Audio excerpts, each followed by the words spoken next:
This building I'm standing in now, the Gates of Heaven Synagogue here in Madison, Wisconsin, is one of the oldest synagogues in the United States of America. It was officially built in 1863 and cost a mere $3,000. This place has hosted some of Madison's most important Jewish community events, such as holiday services, weddings, and so much more. But you might be surprised at how this tiny building has been home to so much more throughout not only Madison history, but also United States history.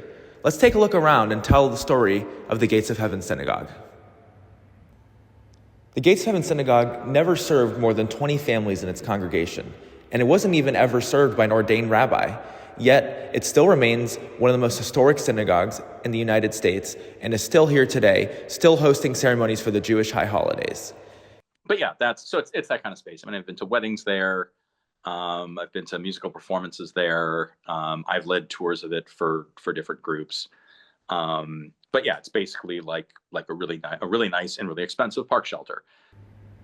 The Gates of Heaven Synagogue has lived many lives other than hosting events for the Jewish community. In 1865, when President Abraham Lincoln was assassinated, this building hosted memorial services for the president, including one hosted by the Wisconsin legislature. Additionally, this building has served as a government warehouse for documents during World War II. The Gates of Heaven Synagogue is surrounded by James Madison Park, one of Madison's most beautiful areas. But you might not realize that Gates of Heaven Synagogue has not always been near James Madison Park. In fact, for most of its history, it was located on West Washington Avenue. Like you think about like West Washington, a couple blocks off Capitol Square, and you're going to have this squat little building that's like the size of a little house. Like, what? That's valuable real estate. People want that. So there was a building was going to go up there, and a group of historic preservationists, some of whom were Jewish, said, okay, we can't tear down the old synagogue. In 1970, when the Gates of Heaven Synagogue was about to be demolished, the community of Madison was able to raise thousands of dollars, including donations from Oscar Mayer and the Madison Fire Department, to keep the synagogue alive. However, even then, the synagogue still faced many obstacles, as a city alderman called it a junk pile, and a landlord complained that it would be an eyesore in James Madison Park. However, the Gates of Heaven Synagogue was just too important to the Madison community, so with the help of 2 World War II tanks and countless other movers, the Gates of Heaven Synagogue endured a 9-hour moving project from its original site at West Washington Avenue to today's site here in James Madison Park. The committee that organized to save the building, they really had their work cut out for them. That they really, and I think they did a great job really documenting that congregation's place in a very brief moment of Madison's history. Madison, in a lot of ways, is sort of a history-free zone. That there's always new buildings going up. I moved here in 1990.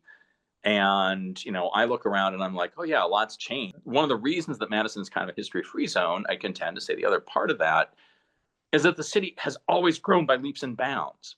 There was a 10-year span from 1870 to 1880 where Madison's population remained steady or declined a tiny bit. And otherwise, it's double-digit growth. It's insane. The more I think about it, the more it's there is a Jewish symbol to it. But it's not a real conventional one. It's a symbol. It's ironically, it was once a synagogue and now it's kind of a symbol of secular Judaism. So I think I feel like that also is a very Madison sort of thing that people will be interested in a tradition that's not necessarily their own, but has some gravity to it.